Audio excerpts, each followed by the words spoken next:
Oke, assalamualaikum warahmatullahi wabarakatuh. Untuk pertemuan kali ini kita akan membahas mengenai fungsi logaritma. Ini untuk matematika peminatan kelas 10. Nah, logaritma dalam kehidupan sehari-hari. Cuaca sekarang ini sangat tidak menentu.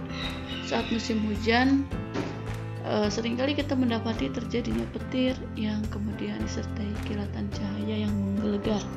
Tidak jarang pula orang sangat kaget mendengar suaranya. Nah, fenomena turunnya hujan yang disertai dengan kilatan cahaya yang kemudian diikuti oleh suara gemuruh ini bisa dibilang hal yang sudah biasa terjadi. Nah, petir dan gemuruh selalu datang beriringan. Namun terkadang jeda waktu antara kilatan dan suara gemuruh tersebut terbilang sangat cepat dan berlangsung sesaat. Misalkan, diketahui taraf intensitas suatu percakapan adalah X desibel dan bunyi petir yaitu Y desibel. Yang ditanyakan adalah berapa besar kelipatan suara petir terhadap suatu percakapan. Nah, untuk menjawab pertanyaan tersebut, maka diperlukanlah rumus fungsi logaritma.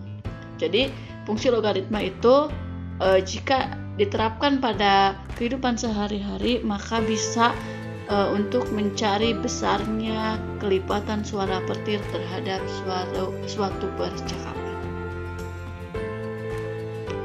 Kemudian, kata logaritma berasal dari dua kata Yunani, yaitu logos dan arithmos. Logos artinya adalah berpangkat, sedangkan arithmos adalah bilangan. Nah, logaritma ditemukan kurang lebih pada abad ke-17 oleh John Navier pada tahun 1550 sampai 1617 di Skotlandia. Logaritma menurut Navier tidak berbasis 10. Nah, hal tersebut didukung juga oleh Henry Briggs, seorang profesor geometri dari Oxford. Logaritma membuat perhitungan lebih mudah bagi ahli atau untuk pakar ilmu falak. Sekarang definisi logaritma. Ini ya, logaritma itu seperti ini. Ini logaritma. A log B sama dengan C jika dan hanya jika A pangkat C sama dengan B. Jadi A pangkat C sama dengan B. Jadi ini bentuknya paruh burung ya. A pangkat C sama dengan B. Nah, dengan A-nya adalah bilangan pokok. A-nya adalah bilangan pokok dan B adalah numerus. C-nya adalah hasil. Nah, bilangan pokok atau basis logaritma ditetapkan harus positif. Jadi A-nya ini A harus positif dan tidak sama dengan 1. Berarti A tidak boleh sama dengan 1. Kemudian untuk yang numerusnya,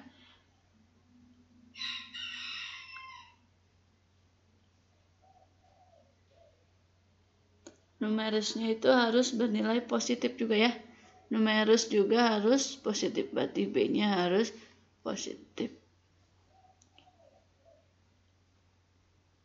Nah, sedangkan untuk hasil logaritma ini dapat bernilai positif ataupun 0 atau negatif. Begitu. Oke, kita ke contoh soalnya ya. Jadi misalkan gini ya. Jadi sebenarnya logaritma itu kebalikan dari perpangkatan. Ini kan A pangkat C sama dengan B itu bentuk pangkat kan atau eksponen ya. Jadi kebalikan dari eksponen adalah logaritma. Contoh seperti ini deh. Misalkan ada soal 2 log 8 ini sama dengan 3.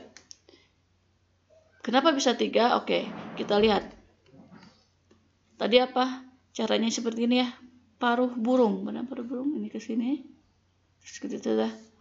Berarti 2 pangkat berapa yang hasilnya sama dengan 8? Pasti di sini adalah 3. Kemudian kalau misalkan 9 log 81. 9 log 81 berarti berapa? Berapa ya? 2. Ini caranya juga sama ya, pakai paruh burung. 9 dipangkatin berapa yang hasilnya 81. Berarti 9 pangkat 2 sama dengan 81. Mudah ya? Atau kalau misalkan dari bentuk pangkat akan kita rubah menjadi logaritma. Misalkan seperti ini. Berapa pengennya? 5 pangkat 3 misalkan ya. 5 pangkat 3 itu berapa? 125. Berarti kalau kita tulis dalam bentuk logaritma, mana dulu yang kita tulis? 5 dulu ya. 5 log ini 125 sama dengan 3. Jadi 5 dipangkatkan 3 hasilnya adalah 125. Oke. Nah, sekarang kita ke sifat-sifat logaritma. Ini banyak ya sifat-sifatnya ya. Yang pertama ada M log A kali B sama dengan M log A dikali M log B. Ini Ibu langsung kasih contohnya ya. Jadi misalkan punya soalnya itu, ini untuk contoh nomor 1 ya. 2 log 3 dikali 6. Nah, ini bisa kalian rubah, atau misalkan di sininya bukan 3 kali 6 tapi 2 log 18, berarti kalian tinggal rubah menjadi 2 log 3 ditambah 2 log 6. Seperti itu. Kemudian kalau misalkan ini untuk sifat yang kedua, M log A bagi B ini sama dengan M log A dikurangi M log B. Jadi ini kebalikan dari perkalian ya, pembagian. Maka di sininya pun awalnya penjumlahan jadi pengurangan. Contohnya misalkan 3 log, ini gini dulu deh, 48 misalkan ya. 3 log 48. Berarti ini sama aja dengan 3 log 48 itu berapa bagi berapa? Maunya 48 dibagi berapa? Oh, jangan 48 deh. Di sininya bukan 48, tapi misalkan 48, ya udah tulis lagi deh. 48 per 16 misalkan ya. Per 16. Ini misalkan 48 dibagi 16, berarti tinggal kalian tulis 3 log 48 dikurangi 3 log 16. Gitu. Kemudian untuk yang nomor 3, A log B sama dengan X log A per X log B. Nah, ini kayak gimana? Misalkan di sini angkanya gede nih. 37 log 42 misalkan. Nah, ini si X yang di sini, ini X-nya bebas. X-nya lihat dia bebas bilangannya berapapun, tapi X yang di atas harus sama dengan X yang di bawah.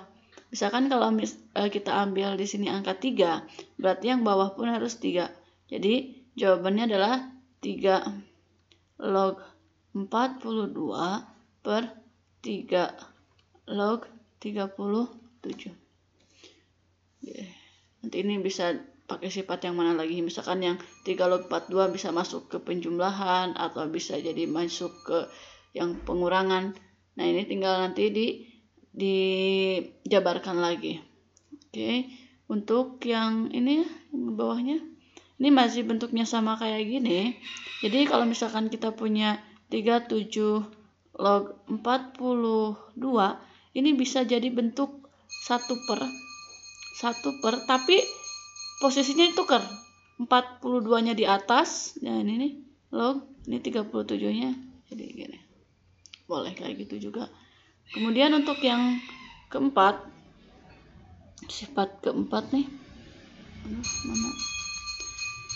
A log B pangkat N, misalkan 2 log 5 pangkat 3, seperti ini. Berarti ini hasilnya adalah 3-nya boleh ke depan, 3 kali, nah 2 log 5, boleh seperti itu. Aduh, diketukar lagi. Oke, yang kelima, sifat yang kelima, A log B dikali B log C. A log B kali B log C sama dengan A log C. Oke, jadi kalau misalkan kita punya 2 log 3 dikali 3 log 9, ini hasilnya adalah 2 log 9. Nah, lihat di sininya dia sama ya, tinggal dicoret. Jadi kalau ini ya, ininya sama, lihat 3 dengan 3, maka tinggal coret dan hasilnya adalah yang depan dengan yang belakangnya. Jadi 2 log 9. Kemudian sifat yang ke ini ya, ini nggak dinomorin. A pangkat M log B pangkat N sama dengan N per M kali A log B.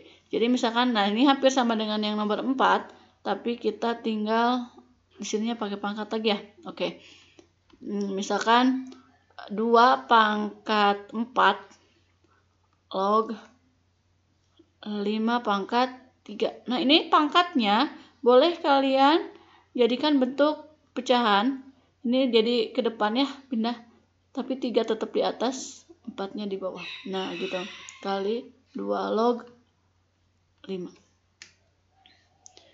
Nah, lalu untuk yang terakhir, misalkan seperti ini. Ini tinggal kalian tulis aja ya. Misal ini 2 pangkat 2 log 3. Nah, ini 2 dengan 2 itu sama, maka hasilnya adalah kalian langsungin 3 aja. Ini nggak usah kalian cari lagi, hasilnya pasti 3. Nah, maka kalau misalkan seperti ini, A pangkat M pangkat A pangkat N log B sama dengan B pangkat M per N. Jadi misalkan berapa nih? 8, di sininya adalah 4 misalkan ya, 4 log 3, maka hasilnya adalah, nah ini 8 ini bisa kalian rubah dulu supaya bentuknya sama dengan yang pangkat, berarti 2 pangkat 3, nah di sininya jadi 2 pangkat 2 log 3, maka hasilnya adalah, hasilnya ini ya, ini 2 juga sama dengan yang ini kan, 2 log 3, 2 pangkat 2 log 3 sama dengan 3, maka 2 pangkat 3 pangkat 2 log 3, maka hasilnya adalah 3 ya. Misalkan ini adalah M dan 2 adalah N, berarti jadi 3 per 2. Hasilnya adalah 3 pangkat 3 per 2. Nah, oke, untuk tambahan, misalkan di sini kita punya A log A, ini hasilnya adalah 1 ya, A log A adalah 1. Oke, untuk pembahasan logaritma Ibu cukupkan sekian dulu ya. Mudah-mudahan kalian bisa. Wassalamualaikum warahmatullahi wabarakatuh.